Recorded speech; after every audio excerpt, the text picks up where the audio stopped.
Alrighty, and Hakuna Matata, everyone. We've got a draft here. It's a 4-on-4.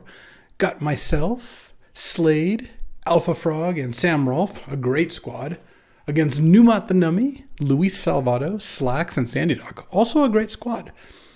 No outstanding cards in this pack, but there's some good ones. I like Prismatic Vista, but I'm not going to take it over either Solitude or Reanimate, with Mana Leak also being a solid card here, but I don't think it's right to pass Solitude. This card is really good. Casting it is very effective. Pitch casting it can be really good, especially if you blink or reanimate it. And it just goes in a lot of good decks. Also, there's a bunch of white cards in this pack, and we're not that close to Sandy Dog. I think that you could take Reanimate or Solitude, and both would be reasonable, but I'm going to take the Solitude here. Well, then there's a Necromancy, but that doesn't mean we can't take Necromancy. I actually, in fact, could still do that. There's also a Counterspell. And there's a Time Spiral, but after first picking Solitude, I'd rather take Counterspell were I to take a blue card. Salvato also doesn't play white as often, but, you know, every drafter here can play every deck, basically. Like, I don't want to say that, like, oh, Salvato's not going to draft white, because that's just not true. He would if, he opened the packs for that. As far as white cards, there's Cathar Commando, Wedding Announcement, and Steel Seraph, basically a white card. I think of those, Steel Seraph's probably the best, but I'm not going to take a Steel Seraph here. I'm basically just deciding between Necromancy and Counterspell, and I'm actually leaning towards the Necromancy. I feel like Necromancy is good. This kind of hooks Slacks if Slacks took a Reanimate. It's also a pretty good combo with Solitude there. Next up, there's Gitaxian Probe, which is always a good card. Getting to see what's in their hand is pretty nice. It's Thraben Inspector. I too love Thraben Inspector. I think Thraben Inspector is just great. It's a great card. Really, it's just between those two. I can't see justifying anything else. I mean, Inferno Titan's good. Hall of Storm Giants is good, but they're not on the same level. Delighted Halfling's also pretty cool, but had I taken Reanimate, I would have taken Necromancy, and then this pack I would have probably just taken Git Probe or maybe Inferno Titan. But because I have the Solitude, Jules, chill.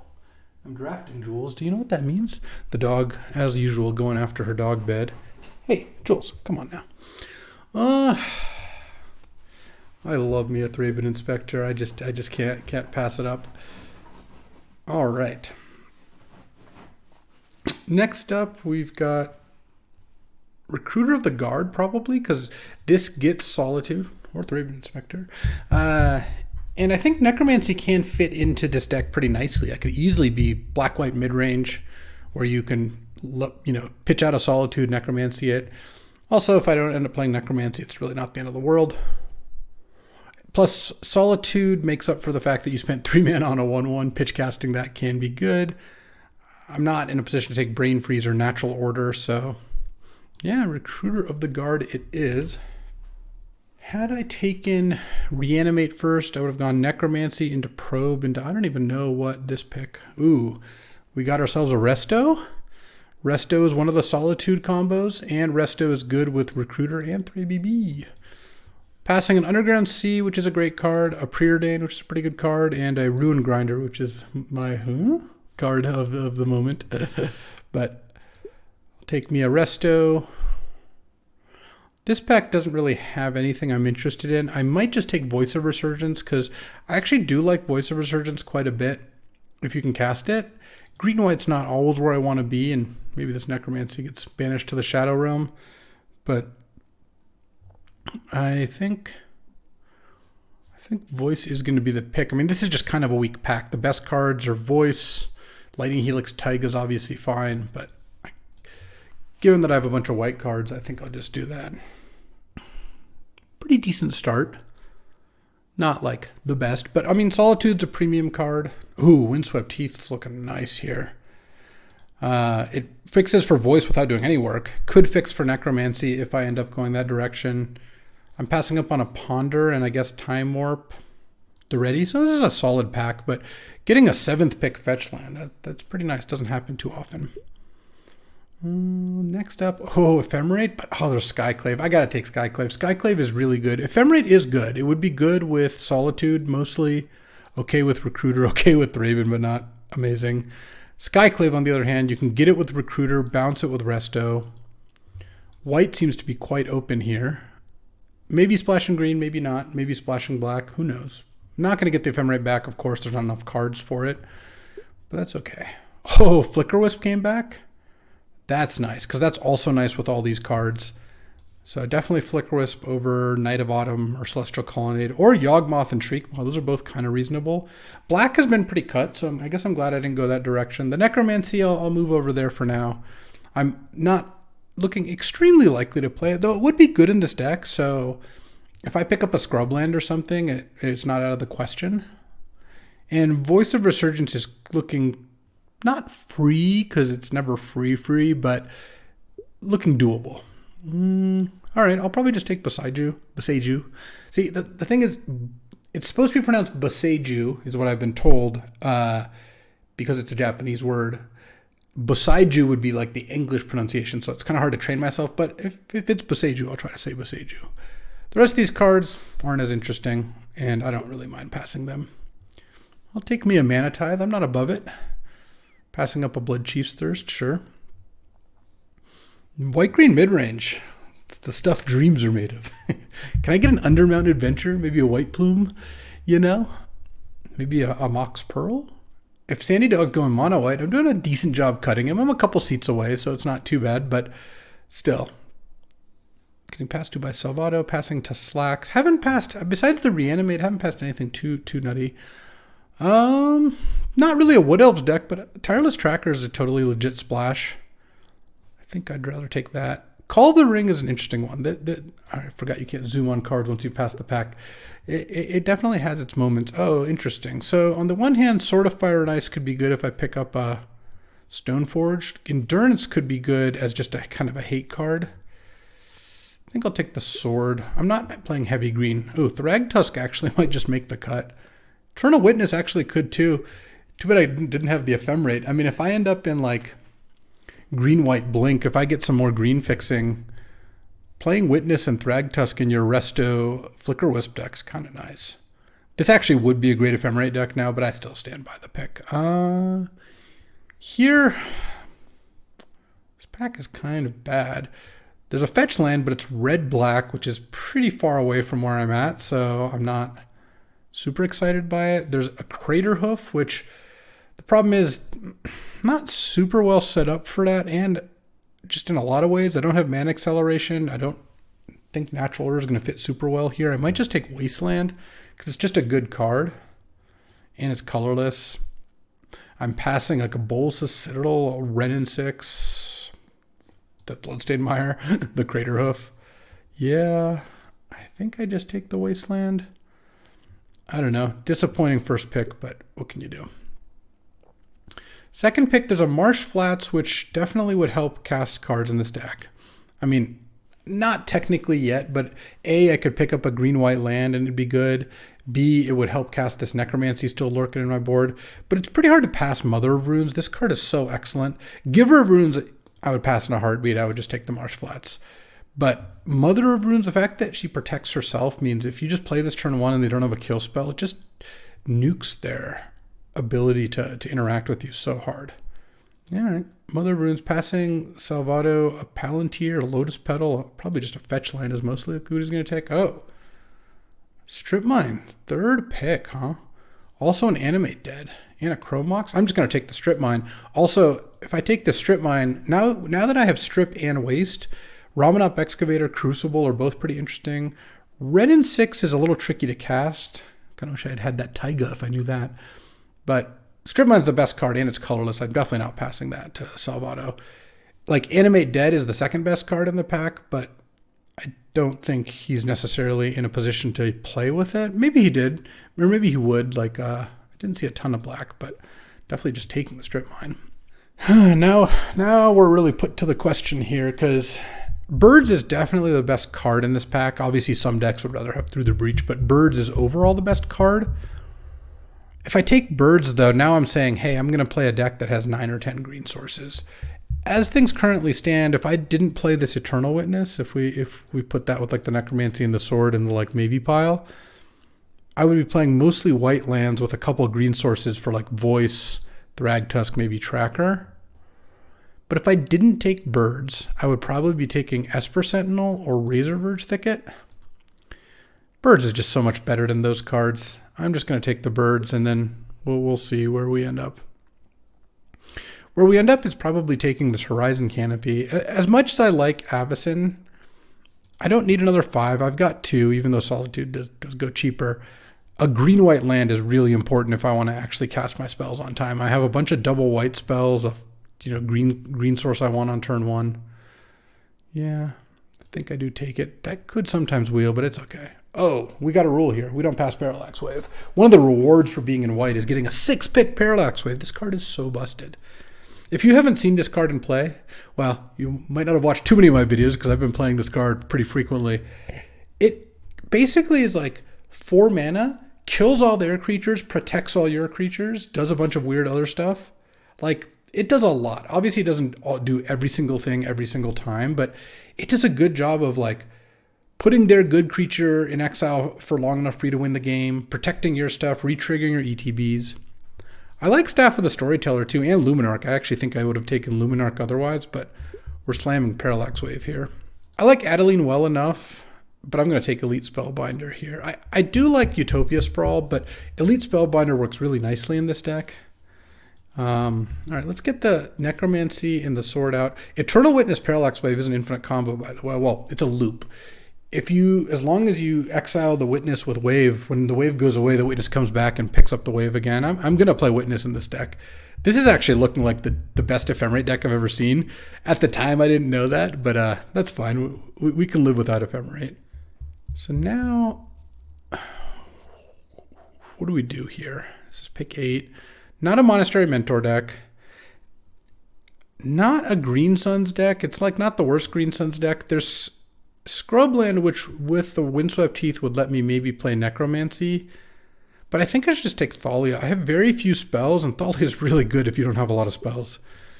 Red and 6 wheeled, so did Kitchen Finks. So this is again a hard pick, because I thought Dub 6 might have wheeled. It's really, really good with Strip Mine, Wasteland beside you. Kitchen Finks is just such a mediocre card. Let's just take Ren and 6. If I can't end up playing it, I can't end up playing it. The best card in the pack's Teferi. Haywire Might is a good card. It's probably the best card for me. I don't have Ranger Captain of Eos, and I think, if I'm not wrong, I think we saw that one already. I do have Recruiter to the Guard.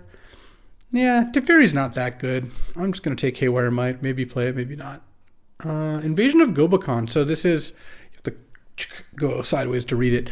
It basically, the front side is a 2-mana Elite Spellbinder effect, same effect as that. And then if you attack it for 3 damage, it flips into a pretty strong kind of enchantment there. Oh, wow. Razor Verge Wield. All right. I like Esper Sentinel, but when I took this Birds of Paradise, I kind of committed to taking green-white lands, and I think Razor Verge is just too important to pass up. I think Condemn as a sideboard card is better than a Hornet Queen, which I'm not that likely to play. All right, I'll take Spike Feeder in case I pick up Heliod as an infinite life combo or Archangel of Thune. This is looking like a sick green-white deck. Usually green-white decks aren't described as sick, but I mean, I've got a good curve, strip, and waste. Oh, Match the Order Last is kind of interesting. If I get the fixing for Ren and 6, I might be able to play that with strip, waste beside you. I open a Mox Pearl. No, I didn't do that. I did open Underground Adventure, though. I'm going to take that. I like Noble Hierarch. That would be my second pick out of this pack. It would be great in this deck. But the initiative cards are really, really strong. When you play one, you often win the game. And at the very least, it makes the game about that. Plus, with all these ways to blink it, when you blink this, you just re-trigger initiative, no matter whether you had it or not. It's very, very good. All right. Sorry, Noble. I would kill for Mana Acceleration. Oh. Or White Plume Adventurer. Yeah, this deck is kind of disgusting. Passing a Thoughtseize. There's also this Heliod, which, if it wheels, which it probably will, I will put it in my deck, I think. And Person Legionnaire. Now that I've picked up these 2 initiative cards, sadly passing a Noble Hierarch, I think one drop green mana dorks are basically what I'm looking for. If I pick up enough of the right ones, I might even be able to play Wrenn and 6. As of now, I'm not playing the Wrenn and 6. I do have 3 green-white lands. That's pretty nice. And I can play a kind of high land count because I have Boseiju, Strip Mine, and Wasteland, so I can play like 18 lands in this deck without feeling too much of a penalty. This deck is awesome. It even has Solitude as like, if you don't have power in your deck, like Moxes or Mana Crypt, that sort of thing, having something like Solitude to like let you stop a broken draw or like make multiple plays in the first couple turns is really important. Part of the reason I first picked Solitude. All right, well, Arbor Elf is like the bottom end of these because Arbor Elf with Horizon Canopy, Razorverse Thicket, or Boseiju doesn't work. But Flooded Strand, I haven't seen any of the green-white lands. I have to imagine Flooded Strand is going to do something here. Also, getting another fetch just opens the door for Wrenn and 6, like maybe the Sacred Foundry Wheels. I do like Phyrexian Metamorph, especially in the Flicker deck, but I think I've got to take Flooded Strand here. All right, now, even though it's like, again, the low end of the mana dorks, I'm just going to take Elvish Mystic, just trying to cast a turn 2 White Plume. That's where it's at. 50 million red cards here. Incinerate, Glorybringer, Heat, Bonfire, Searing Blaze, Red Blast. Even a Manamorphose. All right, let's pick 4. Oh, we still got 4 more picks here? I'm excited. I only need technically 2 more playables to play 18 land, but I obviously wouldn't mind more. All right, well, look, this is a tough pick because, look, there's Ramen Up, but I'm not going to take that. It might wheel. This is a good pack. No one else has Strip or Waste, so I think I might wheel Ramen Up. There's Umezawa's Jite, also a good card, especially in this all-creature deck.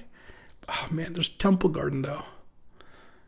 A green-white land that enables Flooded Strand makes Windswept Heath a little better still, and is just like a green-white land by itself. This adds 2 green-white lands. Is Slack's going to play this Jite? I don't think so. I'm going to take the Temple Garden. Oh, and there's a Savannah too. Whatever. I'll just take the Savannah also. Sylvan Caryatid is good, but it's not. Look at all these 3s. I want the 1-drop accelerants. I have 2 of them already. I'm just going to take Savannah and move on here. I was pick 6. 2 more picks. If I pick up 1 fetchable red land, like if Sacred Foundry wheels, I'm playing this Wrenn and 6.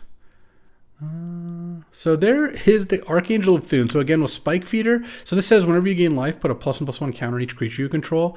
With Spike Feeder, you remove a counter to gain 2 life. It triggers the Archangel, which puts a counter on Spike Feeder. You can just do that forever, gain infinite life. And because the Archangel actually puts counters on all your creatures, it gives all your creatures plus infinite. Technically, I'm going to get 1 card back here, but it's probably going to be Eureka. Not taking a Hallowed Fountain. I'm just deciding if I want Blade Splicer. I think this deck's too good to need this goofy combo, and Blade Splicer is an excellent card, so I think I just take this. There's a green-white black land, but I don't care about that, and I'm not going to play Sun Titan, I don't think. I think I just take Veil as a sideboard card. Hero, Bladehold, Wield. Noble Hierarch obviously didn't. Revelark. Power 2 or less. So what do we got? Blade Splicer, Witness, that's kind of cute.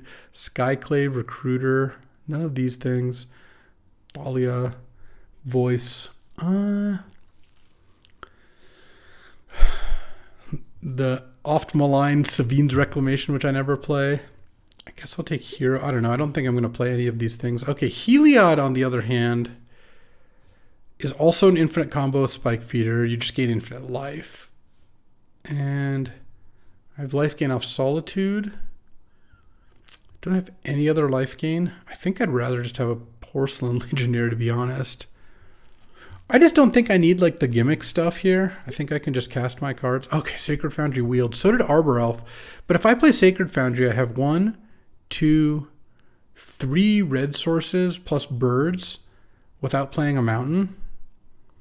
I mean, Wrenn and 6 with Boseiju, Strip, Waste, and 2 fetches. It's pretty hard to pass up. I think I'm just going to hate the Bonfire because I'm not going to play Manamorphose even with the Wrenn and 6. Okay, Ramanop Wield 2. I don't think I need a Wrath of God Metal Creature deck. Oh, Sylvan Caryatid with 2 cards left. I will still play it. And the Eureka last as predicted. This is actually one of the best decks I've drafted in Cube. It's kind of funny. I don't have any power. I don't have like really any of like the top 20 cards in Cube. I think Strip Mine's maybe the closest, or Solitude. But this deck's all good cards, and it works together well, and it has great mana. I have high hopes for this deck. Let's see. Let's build the deck. I've got to make a couple cuts here. Green white busted. See, I just, you gotta say it like you mean it here. Let's see, what does green white busted have going? And do I need cards for it? I don't usually need to pick up cards. Oh, Spike Feeder. I guess I do actually need that. It's fine. I'll get the Spike Feeder because A, at some point I might draft that combo deck, and B, I think I would side it in against mono red. It's kind of funny, but all right, let's take a look because I actually have to make a couple cuts. I think that Porcelain Legionnaire actually needs to be cut. I guess I don't. Oh, I guess the Thragtusk also kind of combos with Heliod. All right, let's take out the lands for a second here. So, sorting by mana value, this includes the Mana Tithe.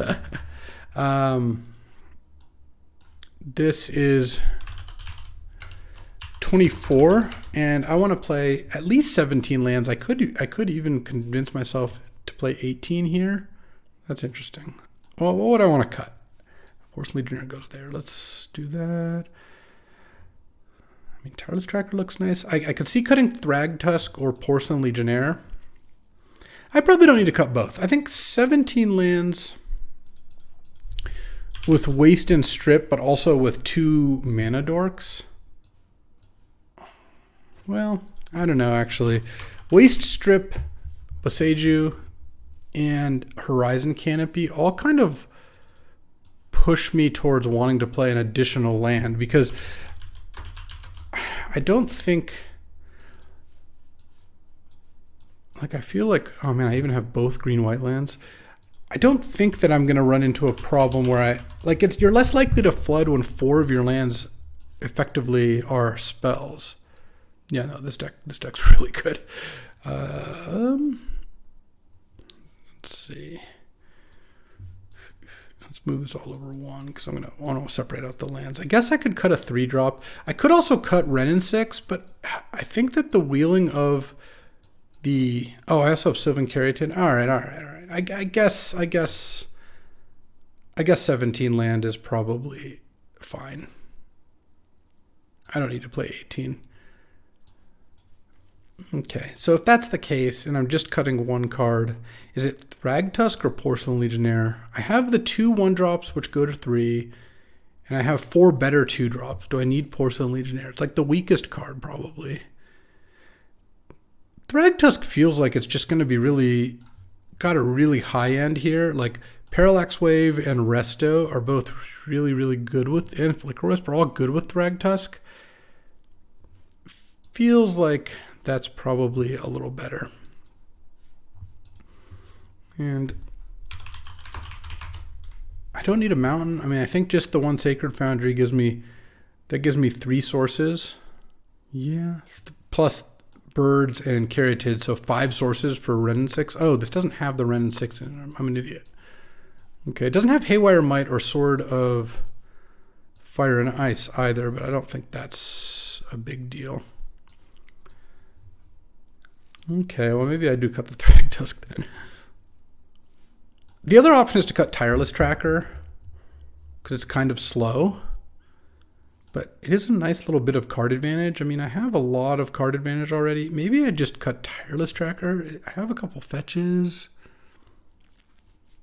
And Ramanup's going to be nice in this deck with all the fetches. Yeah, let's see. Do I want Tireless Tracker? I guess my main hesitance to play Tireless Tracker is that am I going to spend a lot of time and mana doing this? Not cutting that Thraven Inspector. Do not even ask. Well,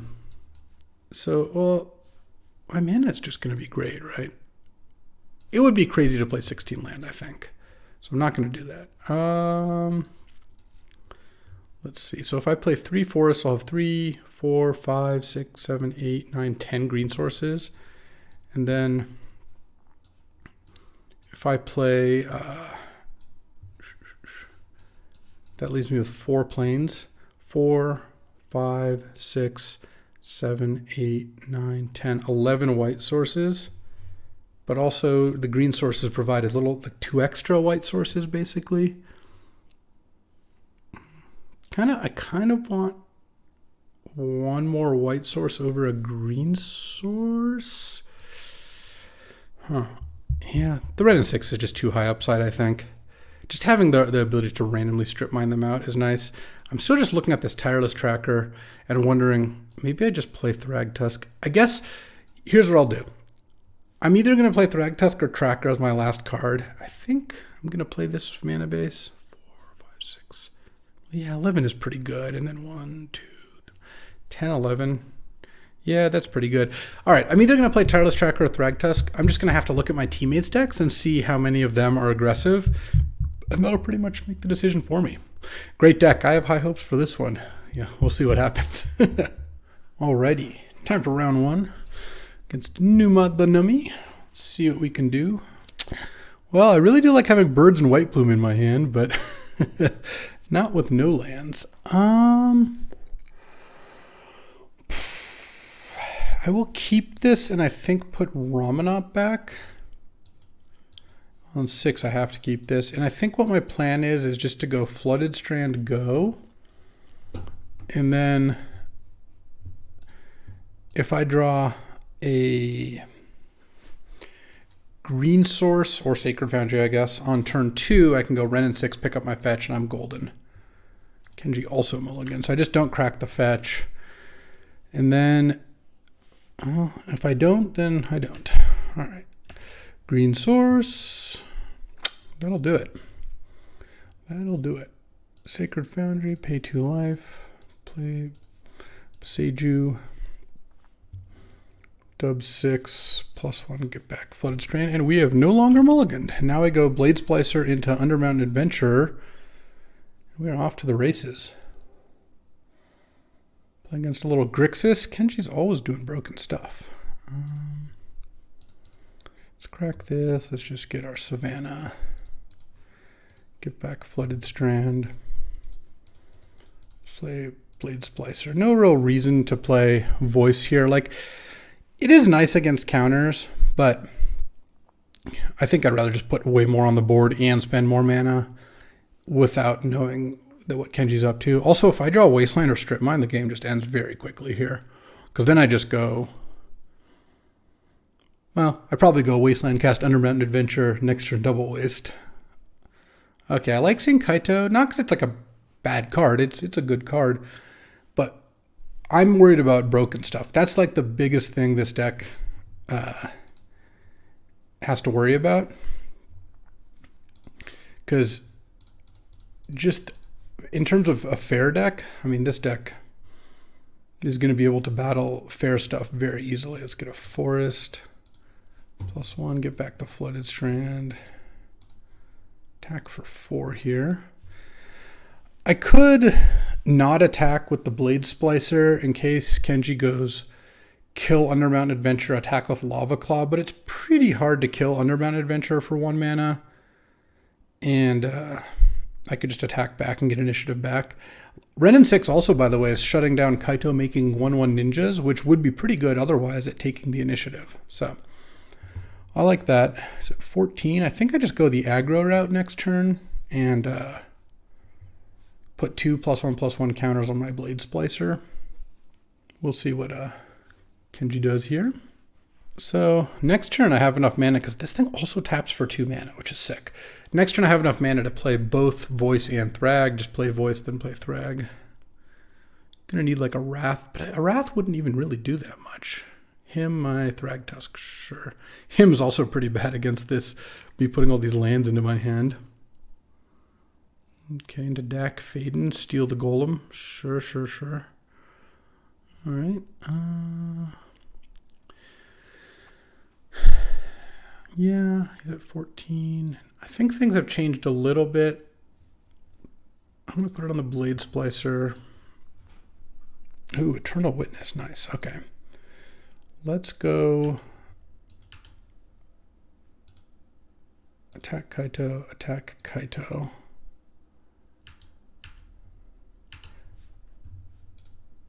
Ping the DAC. And then go Voice of Resurgence, Forest, Eternal Witness back to Thragtusk. Okay, this seems like we did good there. Yeah. Pass the turn. I have 3 blockers back to keep initiative. I am technically threatening lethal, but I don't currently have a way to get the golem out of the way. I feel like I could have sped up the clock by a turn by not going after Kaito, but I think most of my problems or most of the ways I lose this game involve Kenji like sweeping the board. And in that case, I'd much rather have killed the Kaito. Bad Faithless looting here is not going to do it. I think that is probably curtains for Mr. Nummy here. Trap. Take 5. White Plume. I can just draw a card immediately, I guess. Yeah, I mean, that's fine. Let's do this.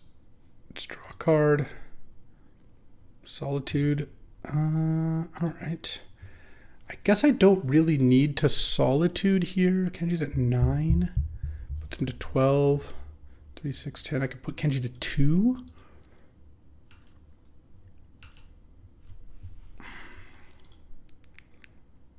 No cards in the graveyard. I have to worry about like a Mindslaver or something.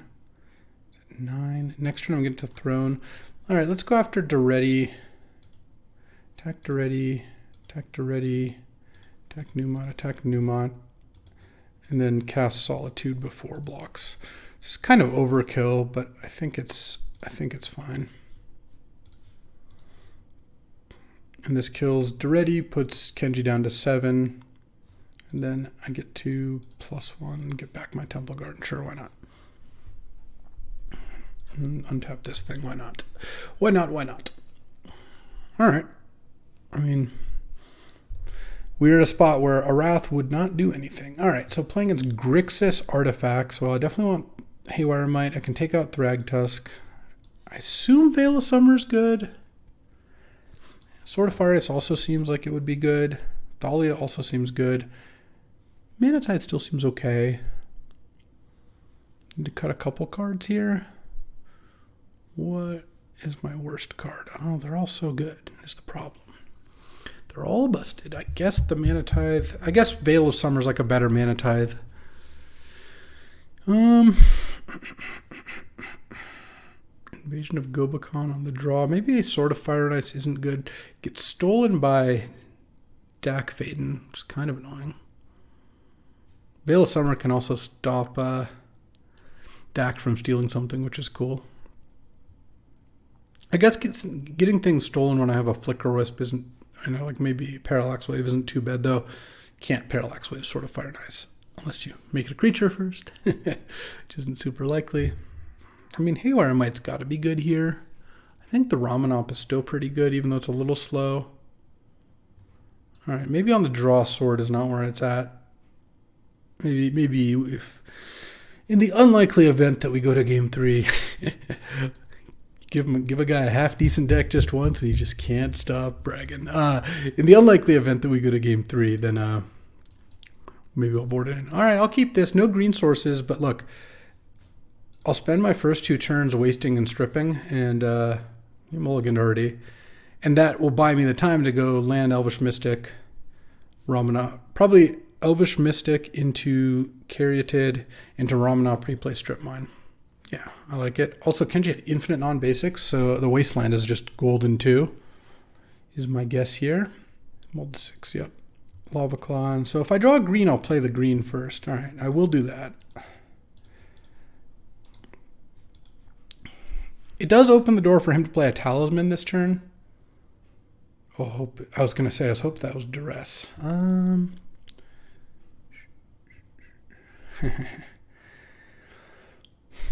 Let's play Wasteland and Caryatid. He doesn't even know that I'm about to strip mine him. I mean, next turn I get to go Wasteland, strip mine, Ren, and 6. He better have a good play this turn or it's so over. Dak? Oh, Dak is not good enough. That's game. I mean, we'll see, but also that's game. Because next turn I get to go waste your Watery Grave.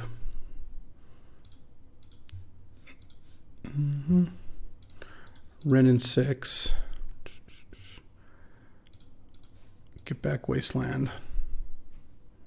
Play Wasteland. Wasteland your Lava Claw. And then he's going to play a basic if he has one, and then the Strip Mine's going to start, and he's going to tilt off. Dak Faden is not going to be enough to get you out of this. Especially since next turn I also get to play Mother of Runes, and we'll see what else. You discarded a bunch of lands. It's interesting. Strip your island. Sorry, bro. Get back Strip Mine. Play Mother of Runes, pass the turn. And I even get to attack Dak Faden to make it so you can't ultimate it and start stealing my stuff.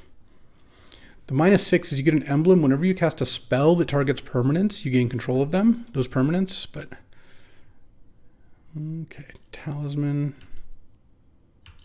Interesting. So what to do? 2 cards in hand. That is not a lot of cards. Let's get back. Actually, let's deal 1 to Dak Faden. I mean, not that I think Dak Ultimate's like that likely to happen. And then I'm going to go Skyclave. And Skyclave the Talisman here. And I'll just leave Mother of Runes to protect the Skyclave. I'll let him get another turn of Dacking. And then next turn, I get to go Strip Mine. And then like maybe Ewit or Ramanop. I guess Ramanop Strip Mine could be nice. Well, I don't really have a land drop to play if I use the Strip Mine. This costing double white means I had to play a Plains that turn, which was obviously like a little less ideal. Discarded Mana Crypt. Ooh, Blade Splicer was a nice draw. Let's attack Dak. Oh, I guess I actually should have done that the other way. Just strip first so we can't float mana. All right, let's get back Strip Mine. Pass, and that's just game. I mean, Dak Faden, or sorry, Wrenn and 6 plus land destruction, or like Strip Mine and Wasteland is just obviously really ridiculous. Genji's Grixis Planeswalkers with Mana Crypt. He's drawn and discarded a lot of cards. I've blown up a lot of lands. Ugin. Okay, Mox Diamond. Talisman. All right, he's still fighting. Look at him. The fighting spirit. Let's go attack Dak, attack Kenji.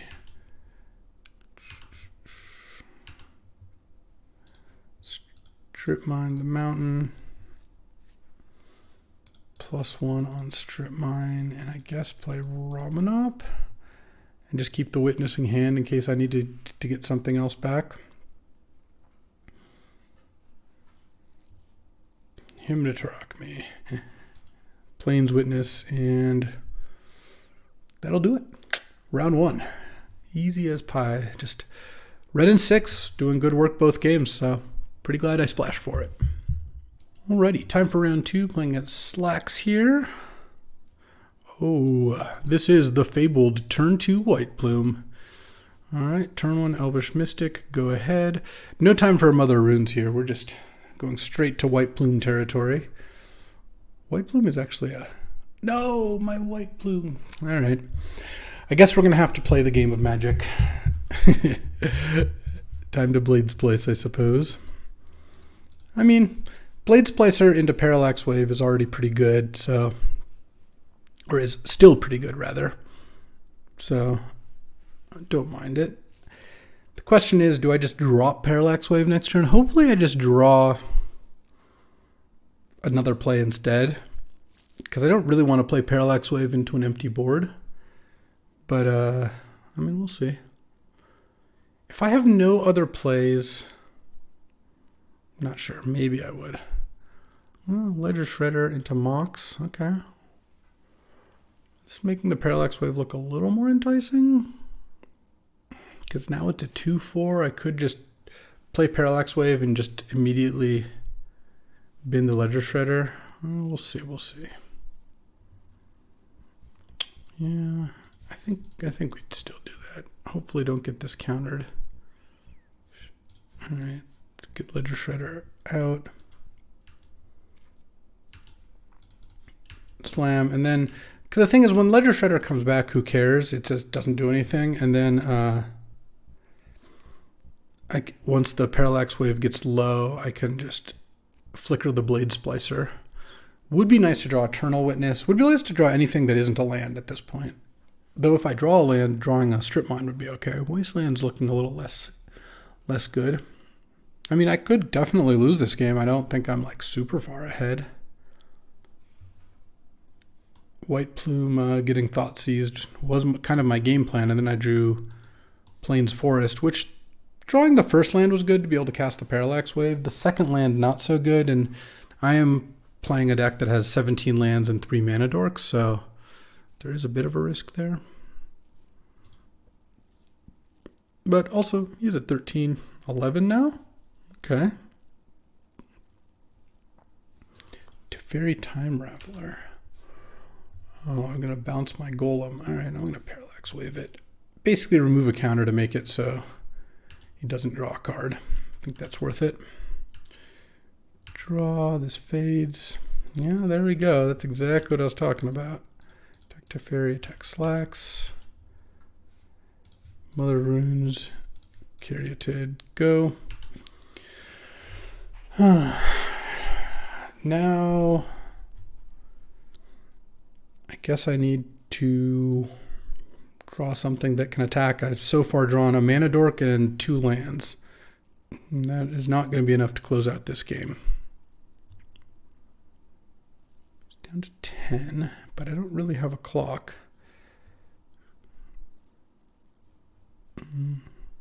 Savine's Reclamation, okay. Teferi's back, but there's nothing really to do with it. You can bounce Mother Runes? That doesn't sound very good, especially since I still might Parallax it. You can bounce your Mox. You can +1 Teferi up to 5, and then I can't kill it, but I can attack Teferi for 3 if I want to tap the Mother of Runes, which would also make it so Teferi can't do anything. And he's only got 2 cards in hand. I mean, this game is just close. It went from a potential blowout to being close. Oh, Parallax that. All right, well, that actually makes my decision kind of easy, because now I Parallax the Mother of Runes in response, and then end of turn, I Parallax the Blade Splicer. Now the... Oh, he's going to kill Blade Splicer. Oh. Okay. Yeah, now we're definitely losing. All right. The Thraggy Father. Just do it like this. Pass the turn. 1 card. He's got a Savine's Reclamation to flashback at some point. Just kind of annoying, and he's playing a 5 mana card, so I guess I'm going to lose. I mean, Time Spiral's not the worst. Attack for 1. Okay. Takes up Teferi again. Just play a land. Not the land I was hoping to see, but still a land. All right. All right, I guess I just need to draw a bunch of spells here. That was not a spell. So I could give Thragtusk pro blue, or sorry, pro black, so the orc can't chump it, but I don't think that's good. The reason I don't think it's good is I was going to do it that way. Sure. Is the Savine's Reclamation is kind of annoying. So now he's going to -3 Teferi on the Mother of Runes. Is my guess. Oh.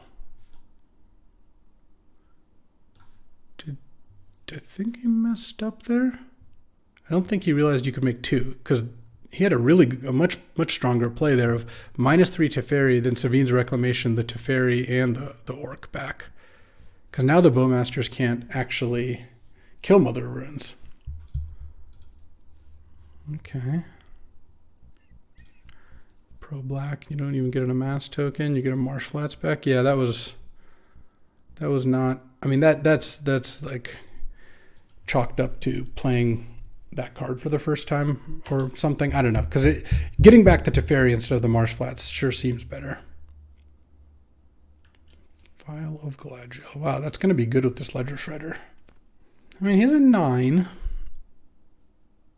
I do have a Thrag Tusk.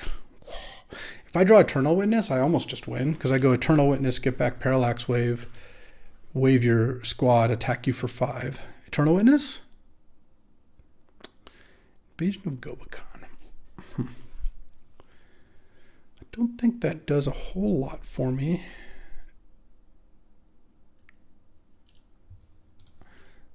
Attack with the Thrag, get jumped. Play Mother of Runes, play Strand. I'm just not going to play it because it triggers the Ledger Shredder, which seems like it would be a really bad thing for me to for that to happen. So, oh, his last card's a land. All right. Let's attack with Thrag Tusk. If you want to chump with Orcish Bowmasters, you can. No, he does not. All right, Elite Spellbinder. I'm fairly sure this is just like a land in hand. Oh, it was a counterspell? Kind of a disaster if it... because now he gets to draw an extra card off of File of Galadriel. On the other hand, though, Elite Spellbinder with Mother of Runes in play, opponent at 4, not the worst. Shieldred with Ledger Shredder and File of Galadriel. Oh my god. Into bribery? Oh no, we're just dead now. Alright. Well, Veil of Summer is going to be good. Tireless Tracker is going to be good. Not sure about Sword of Fire and Ice. I don't want Thrag Tusk. His curve looked a little low for Invasion of Gobakhan. Don't want Haywire Might. Sword of Fire and Ice seems like it could be good. Mana Tithe a little less so. His curve is also pretty low for that. Don't want Porcelain Legionnaire. Don't want Hero of Bladehold over any of these things. I think Thalia might not be good enough versus Hero of Bladehold. I just don't like... Look, Birds and Elvish Mystic is just like a price I have to pay. Same with Flicker Wisp against Orcish Bowmasters. But Thalia just kind of hangs out, and he's got a lot of creatures in his deck. So, all right. That was a good game. Okay. I'd like to play first. Yeah, I'm going to keep this hand. It's not an amazing hand, but I don't think I'm supposed to mulligan it. I've got 3-drop into 4-drop. My lands all do things. I'm going to waste that before it becomes too much of an issue. Sylvan Caryatid would be a pretty nice draw here, unlike last game where it was a horrible draw. Let's just play this. I don't think I'm very likely to crack that, and I don't want to play Horizon Canopy and just lock myself into taking damage for no reason. That seems foolish. I like Undermountain Adventure. All right, Blade Splicer, go ahead and counter this. Yeah. Next turn, I mean, I guess I'll see what he does. I mean, what I want to do is just play Undermountain Adventure. Well, I can't get dazed right now. This is Teferi. Yeah, we're just going to slam Undermountain. And hope he doesn't have a Voice of Resurgence will be nice at some point. Hope he doesn't have Force of Will. Nope. Let's get a Forest. Well, now I feel pretty good. Yeah, bouncing that is kind of painful, but you kind of got to do it because otherwise you just get run over by all the extra mana. Let's just scry here. I want something cheap. I mean, Sylvan Caryatid's not crazy. I don't think I want Windswept Heath. Well, let's see. What am I doing next turn? I guess I could play Tireless Tracker. I mean, I could stash. Yeah, actually, I don't want Sylvan Caryatid. Wait, do I do want Sylvan Caryatid? Hold on. Hold. So what I could do this turn is go land, Undermanned Adventure. This takes me to stash, make a treasure, and play a 2-drop. Would I rather play Sylvan Caryatid or Voice of Resurgence is the question. I guess I think I'd still rather play Voice, so I'll put this on the bottom. I'll keep Windswept Heath on top because I think it's fine to lock in a land here.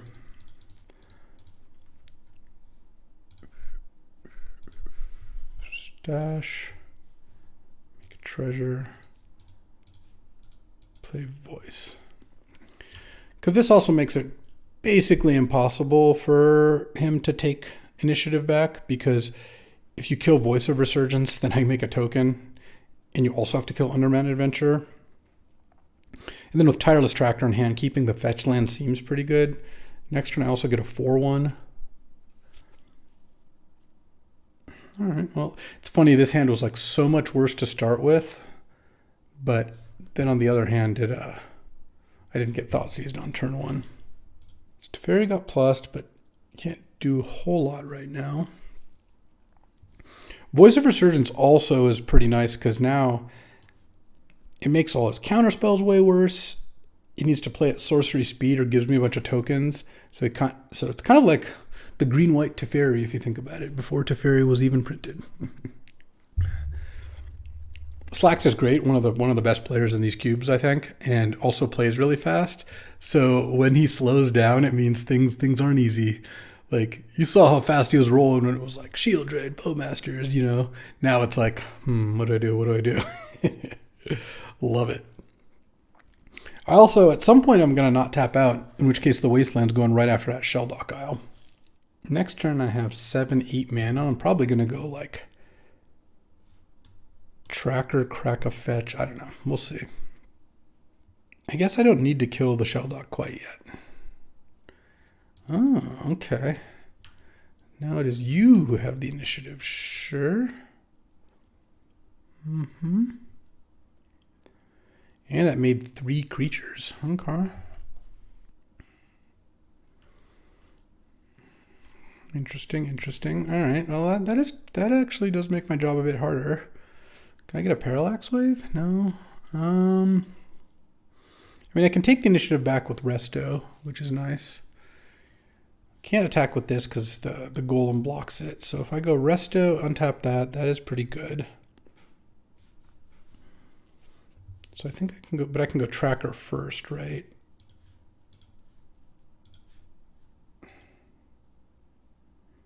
Yeah. Heath.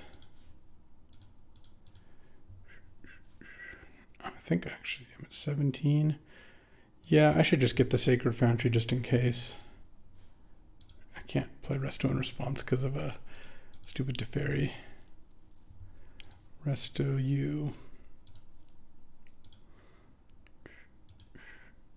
Make my skeleton. Kill the Shelldock.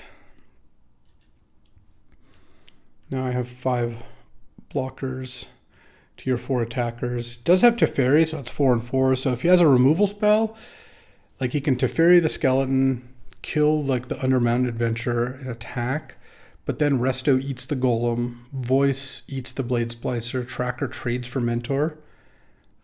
That doesn't sound like that great of a sequence. Obviously, there's still some potential. From the Catacombs is cool. So it's 5 mana. It's like Zombify, or yeah, Zombify was any graveyard, I think. No, that was just yours. It's 5 mana. Put a creature from any graveyard into play under your control, but you also get the initiative. And then also it has escape for 5 mana, exile 5 cards. Also, if the creature would go anywhere, you exile it.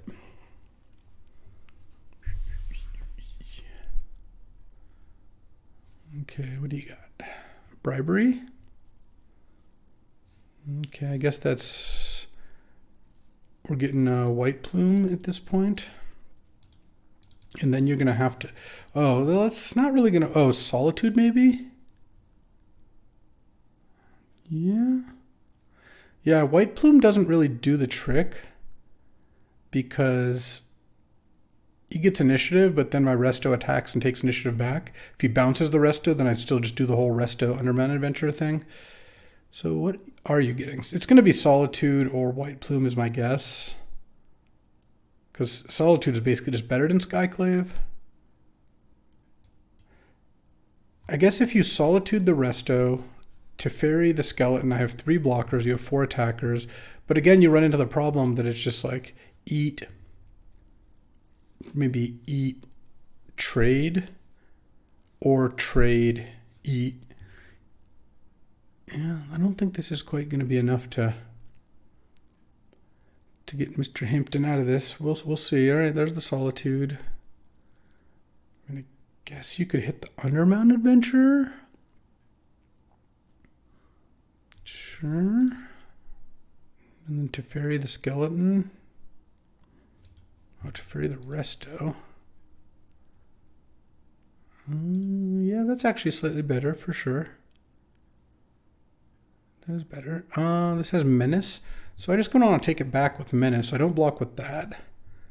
I don't care about losing the tracker. So I think I just make the good blocks. Do this, and then you get Forge or Lost Well, and I get to attack back.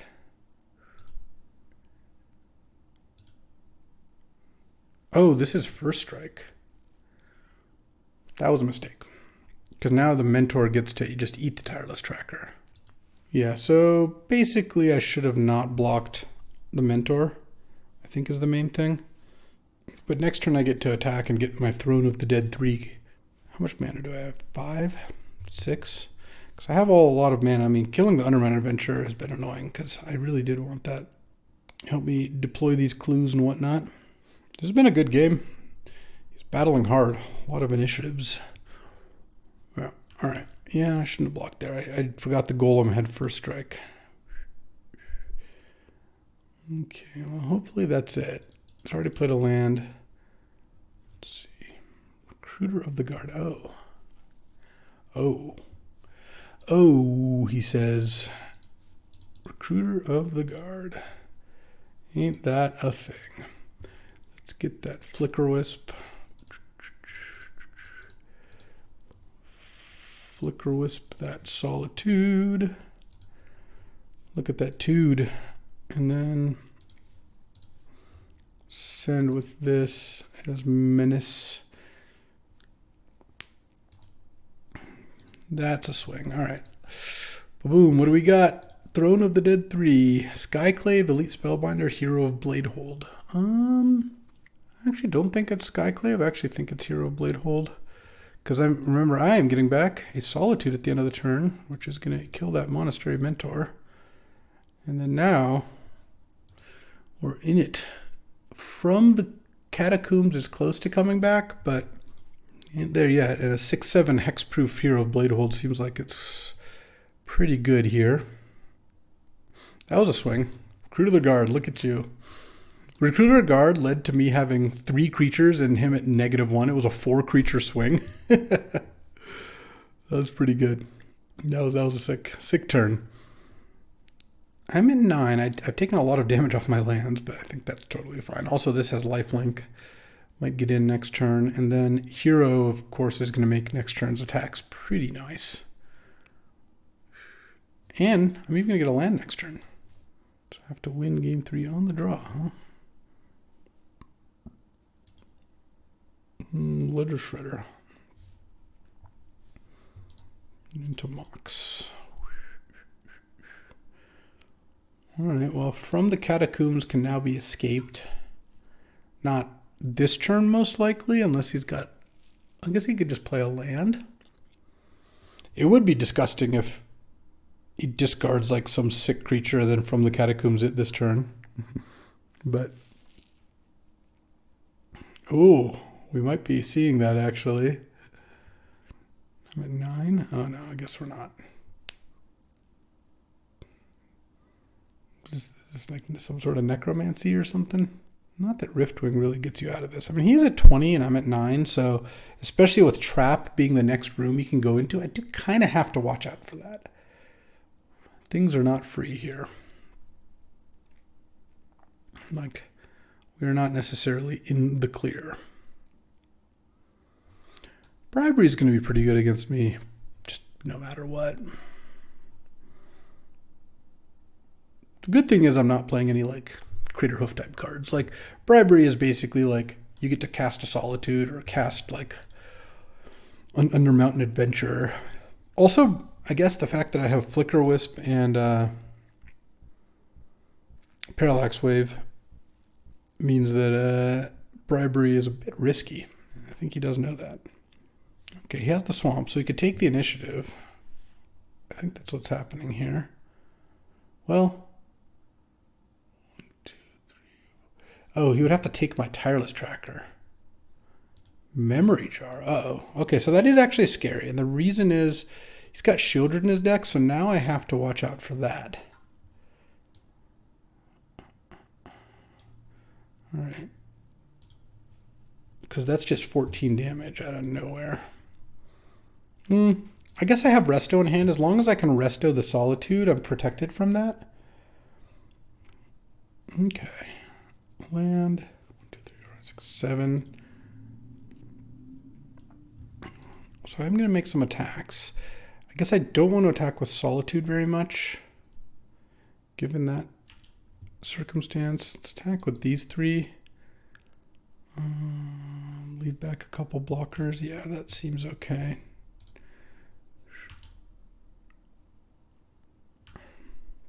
Boom, boom, boom. You get 2 free blocks if you want. Luckily for me, that block's not free. All right. Okay, everything dies. And let's just E-Wit back the Flicker Wisp here.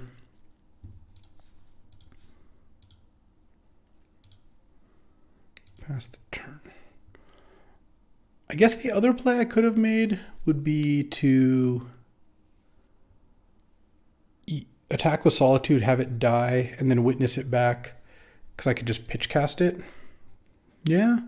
So the advantage of that play is it does play around Daze. Because right now, Daze actually does stop me. I guess maybe, actually, you know what? Given that, maybe I should have just played Thraben Inspector. Maybe that would have been better. He's going to have Daze plus Shieldred as 2 of the 3 cards left, but that is a possibility, you know. Yeah, so if I attack with Solitude, he probably blocks with the Golem. I gain 4, go to 13 because of the Battle Cry. Then I just go Witness back, Solitude, pass. It's the same except the Solitude's in hand. I guess the downside of that is he knows about the Solitude from the Graving. Oh, I guess that was a good reason to get to Witness back Flicker Wisp, actually. All right. From the Catacombs. On Tireless Tracker. I'm at 9. He's at 12. I think I actually go for it here. If he's got the Daze, he's got the Daze. Oh, Bowmasters. Ah, dang. What I was going to try to do, which he knows, is blink the Witness. Oh, I'm just dead. Good beats. Bowmasters plus Memory Jar. Yeah, I don't have a way out of that. Sick. I'm at 7, and I take 7 more damage off Bowmasters. Well, I thought I was going to win this game. I did not. Yeah, I guess I could have not done anything and then at some point get Bowmastered out. That's pretty good. I guess I could have just not played anything. All right, well, let's see how round 3 goes, but that was sick. Thought this deck had a really good shot at 3-0ing, but I still think I have a great shot at 2-1ing. This deck is very good, but Memory Jar with the 2 Shieldred and Bowmasters was also pretty good. All right, time for round 3. I'm on the draw, unfortunately, but this hand is pretty nice. A 1-drop would be nice too. Guess I will play the Heath, and then it's pretty safe. Yeah, cracking this for Sacred Foundry is certainly going to be fine. Okay. Because I have enough green, and it already gets white.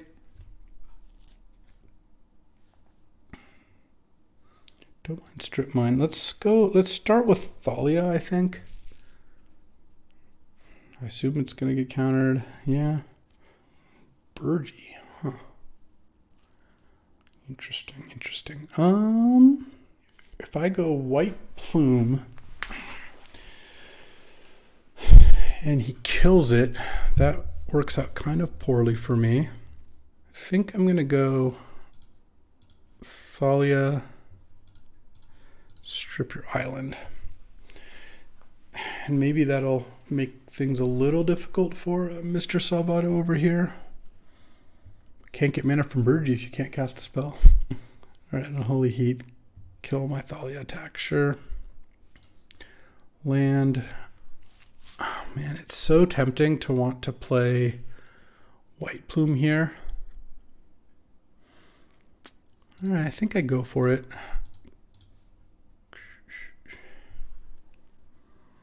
Let's get a Plains, I guess. Sure. He's got to have a 4 damage effect, or a 3 damage effect rather, to kill it. If he doesn't, then I feel like I'm in pretty good shape. Clearly I will block Burgee if that comes in. Has the Abrade. All right.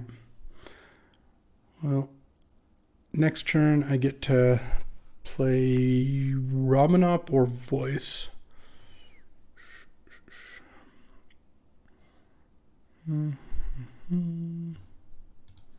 Oh, another play too. Into Hull Breacher. Let's go. Well, strip mining here is clearly not going to be good, so let's not build towards that. I think we just play the Flicker Wisp. Unfortunately, I can't play 2 things in the same turn here. It's a shame. All right. I'm going to take a little damage. Yeah, maybe it was probably greedy to play White Plume there. The problem was there's no other play that was like all that good. Maybe I just play Ramen up there, and if he kills it, so be it. Draw 1 more removal spell at that point. 3 cards in hand.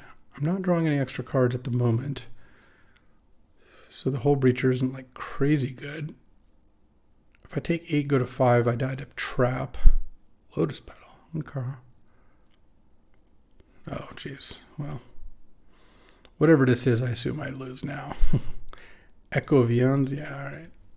With a Hull Breacher in play. All right. Yeah, that possibly could have been bad. All right, regardless. All right, I do want Sword of Fire Ice. Veil of Summer doesn't actually... I don't know. It stops Remand, but it doesn't stop the burn spells, which is kind of bad. Vision of Gobakon seems okay. Actually, this curve, Mana Tithe, I don't know. Maybe it's good, but I don't think I'm supposed to play it there. Maybe I just put in the sword. I think Thragtusk is actually generally fine against blue-red. Don't want Haywire Might. Do I want Porcelain Legionnaire as just another 2-drop? I don't think so. I think this looks good. All right. On the play here. Sure. All right, this is going to be one of those hands where if I draw a 2-drop or he doesn't have his own 2-drop, I feel pretty good about the game. If he has a 2-drop, it gets a little harder. Let's just go Razor Verge go. Clearly I have to play Razor Verge first in case I draw a red source, because then I could play red and 6 on 2. Not so much. Plains was a very bad draw. All right. No 2-drop, hopefully. But if he does, I guess I get to Skyclave. And that's pretty decent. He does have non-basics. Nice. Oh, yeah, that we're definitely Skyclaving.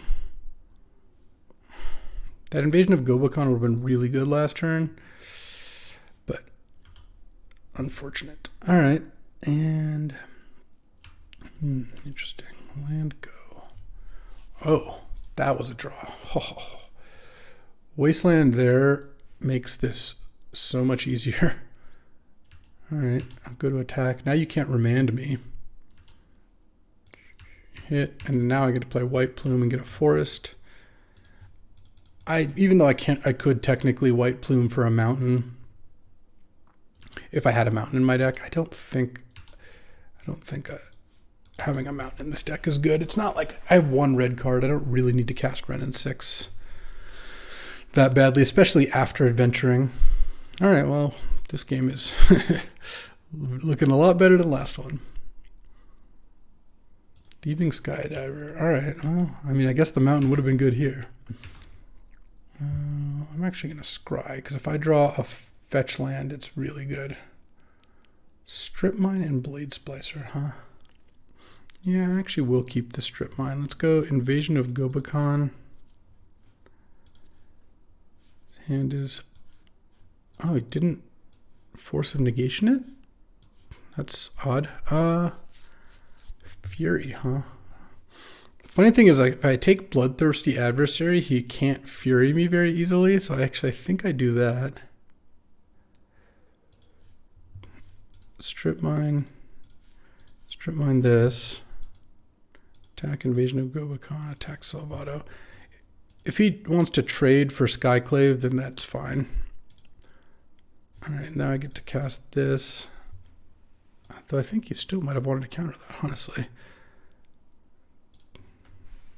Untap this, and now, I mean, he can take the initiative, but I'm just going to take initiative back, and then Light Shield Array is actually just absurd here. It gets a +1/+1 counter on my creatures every turn, and I can sack it to give my creatures hexproof and indestructible in case he does do some kind of Fury nonsense.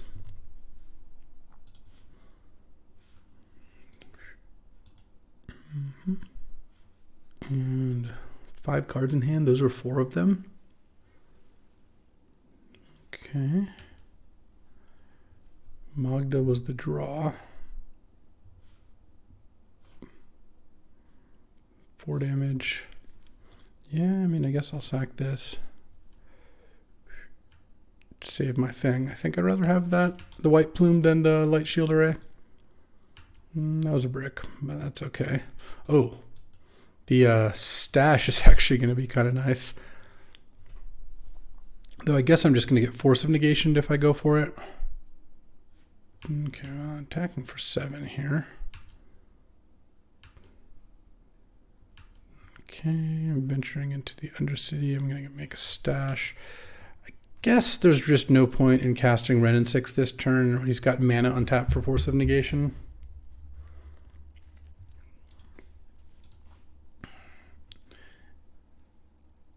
No reason to make it that free. All right, so now he's got Venser up. And you can attack him at 18. I go to 16, and now he gets to get either a Scry 2 or put 2 counters on the Skydiver.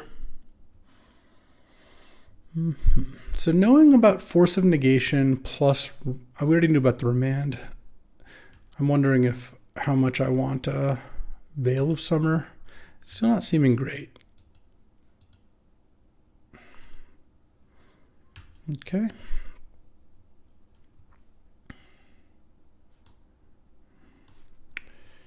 All right. I mean, I don't think even a Venser here is like that insane. I mean, it stops me from taking the initiative, but at what cost?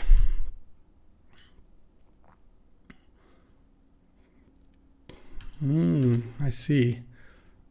Okay. Oh, let me actually go Skyclave. I mean, he's got 2 cards in hand. He's about to have 0 cards in hand, though, I think, because I'm going to get Sacred Foundry and try to play Ren in 6.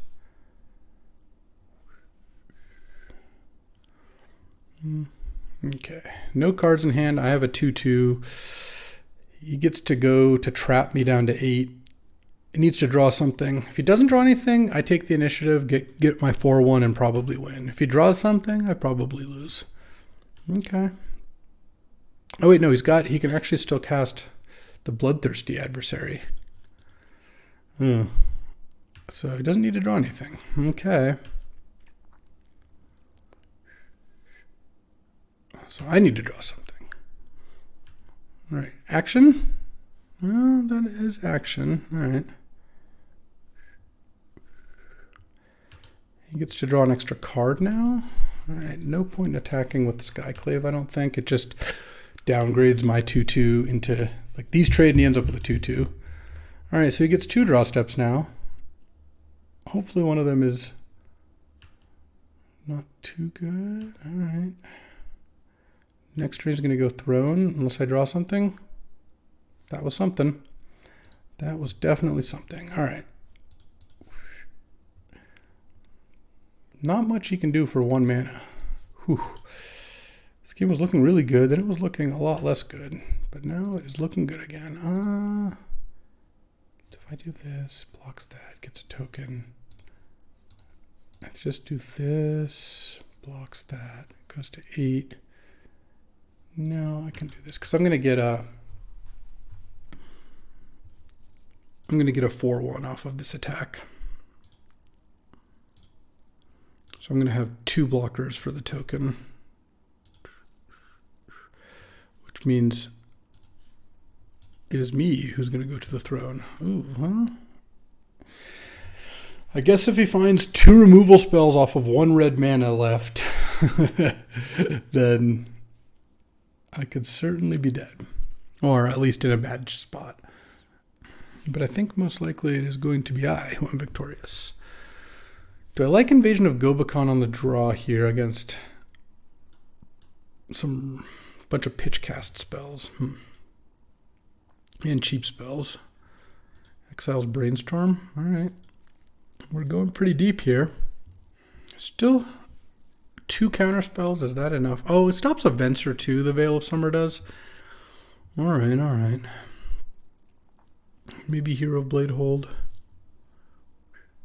I kind of want to take out Invasion. I still think Thalia is actually fine. How many spells do I have? I have Parallax Wave, which I'm not taking out. I have Dub 6, which I'm not taking out. Oh, that's it, man. Maybe I just take out the Sword of Fire and Ice because Force Negation is so bad against me. I have 4 non-creature spells. And it's pretty hard to Force Negation the Veil of Summer. And Parallax Wave is too good not to take out, or too good to take out. Also, is there any thought to Condemn? Oh, he has the stupid Thieving Skydiver too. All right, yeah, let's get the sword out. Tireless Tracker, it doesn't seem like the way I want to go about things. Mana Tithe. Oh, maybe on the draw, Mana Tithe is actually good. Don't want to take out a land for it. No, you know what? I don't. We're good here. All right. The deck I was hoping with 3-0. I'm now 1-1 going into game 3. Let's see. Let's see what we got. Turn 2 White Plume. Is that what we got? I really hope to draw, like, to open on a Mana Dork or a Mother of Runes. It's not either of those, but I will keep. Turn 2 Thalia, turn 3 Ramanop with some fetches isn't bad. Eternal Witness is decent if the game goes to attrition. I don't know. Don't think I can mulligan that. Oh, that made the draw a lot better.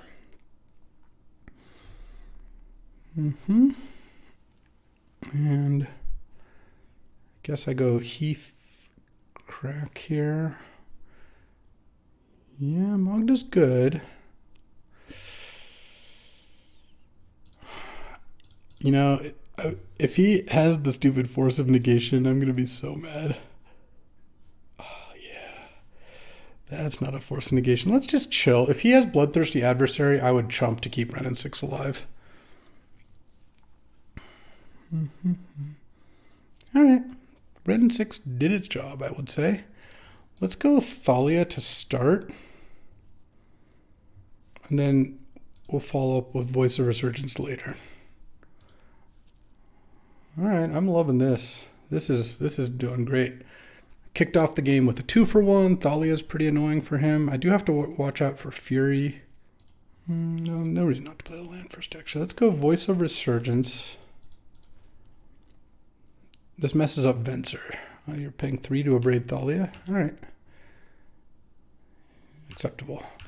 Part of the reason I didn't want to play Blade Splicer is if he goes end of turn Venser the Golem, I spent my turn playing a 3-mana spell that got canceled out by his, plus he gets a 2-2 to my 1-1. Voice makes the Venser play worse, forced him to Abrade, and then Fury is just not the end of the world. Bloodthirsty Adversary is kind of annoying here. Get to replay one of the burn spells. It doesn't really matter which one to me. Honestly, I wouldn't mind drawing a land, and I wouldn't mind drawing a spell. In fact, regardless of which I draw, I'll be pretty happy. All right, let's crack this. 3 white, 3 green. It doesn't really matter too much. Let's crack the clue. I get to 2 draw steps. Because now... Oh, yeah, I just have it all. Let's go Eternal Witness. I think I just want Voice of Resurgence. The reason I want Voice over Thalia is this makes my vulnerability to Fury a little bit lessened. Oh, White Plume. Okay. How do we do this? I mean, how do you do this? We just win easily. All right. Wasteland your hall.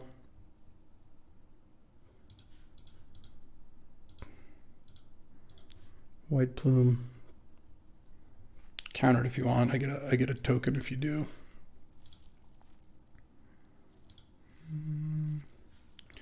I guess maybe instead of Wastelanding, I could have just played a 3-drop. Maybe that would have been better, actually. All right, let's attack with the 5/5. Yeah. All right. Well, we're going to get the 2-1, it looks like. Barring something pretty amazing from his side of the board here. Iteration, I don't think is going to do it. Next turn, yeah, I should have just played a 3-drop there. I didn't really need to cut him to 5 mana instead of 6. Time Walk. I mean, Time Walk's good, but it's not really going to get you out of this. If you could have stolen initiative and then cast Time Walk, that's like a very different thing, but that is not what happened here. I think Mr. Salvato is kaput. Next turn, I have all sorts of awesome things to do. All right, we got ourselves a 2-1. Let's check in on how the team is going, but we did our part. Shame not to get the 3-0. This deck was truly great. Again, about as good as you can get without power, but we'll take a 2-1. This is tough competition.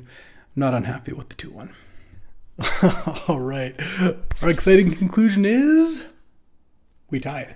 So because it's a 4-on-4, we each played 3 matches. That's 12 matches. We tied 6-6 and decided good games. We didn't play out a tiebreaker because we want to draft again. Sounds like a great plan to me. Had I gone 3-0, we would have won the draft. But yeah, solid 2-1. Slacks did end up 3-0ing, so that he definitely carried the team there. And this deck was great. I would draft it again. As always, I appreciate you hanging out with me and watching me draft green-white mid-range.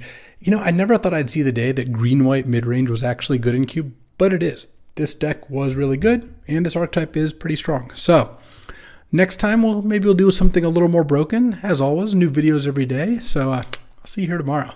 Thanks for watching.